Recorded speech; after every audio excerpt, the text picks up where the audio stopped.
बिस्मिल्लाहिर्रहमानिर्रहीम। अस्सलाम वालेकुम बहनों, भाइयों, दोस्तों और बुजुर्गों।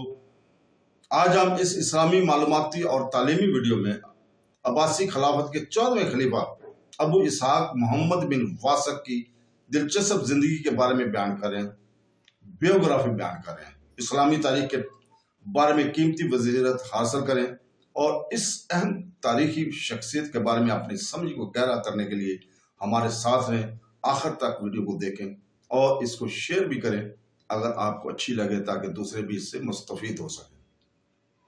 अबू इसहाक मोहम्मद बिन वासक सामरे में अन्नार्की के दौरान जुलाई 869 से जून 870 तक अब्बासी खिलाफत के 14वें खलीफा बने थे।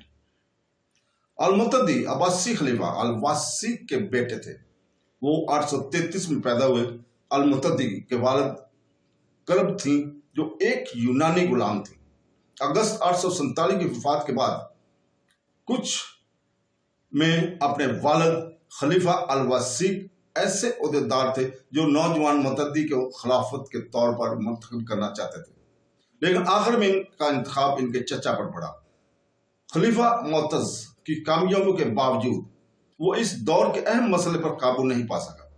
आमदनी की कमी, जिससे फौज की अदायगी की जाए, खिलाफत के माली मुश्किलात इसके लहाक से पहले ही यहाँ हो चुकी थी।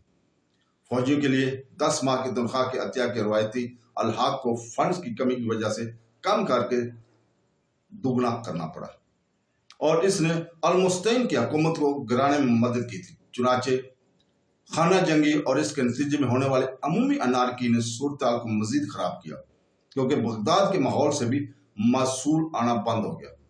मजीद दूर दराज सूबों को तो छोड़ दें, नतीजन तौर पर अल-मुअत्तज़ ने बगदाद में इब्न ताहिर के साथ अपने मुआहदे के एहतराम करने से इनकार कर दिया और इसे अपने हामियों की फरहमी के लिए छोड़ दिया। इससे शहर में बदअमनी फैली और तारी खानदान तेजी से ज़वाल पजीर हुआ। बगदाद में हंगामा आराई हुई अल-मुअत्तज़ की वजह से बढ़ गई और इनकी जगह इसके जानशीन अबैदुल्ला को बरतरफ कर दिया गया और इनकी जगह इसके कम काबिल भाई सलमान को ले लिया। इस वाक़या में इसने खलीफा को सामरा सिपाहियों के खिलाफ एक मुफीद जवाबी विजन से मरहूम करने का काम किया और तुर्कों को अपनी साबका ताकत दोबारा हासिल करने की इजाजत दी। तो दोस्तों, कल इंशाल्लाह इसी वक्त हमें खिलाफत अब्बासी के 14वें खलीफा अबू इसहाक बिन वासक का इल्हाक और खिलाफत बयान किया जाएगा। तो दोस्तों, अल्लाह हाफ़िज़।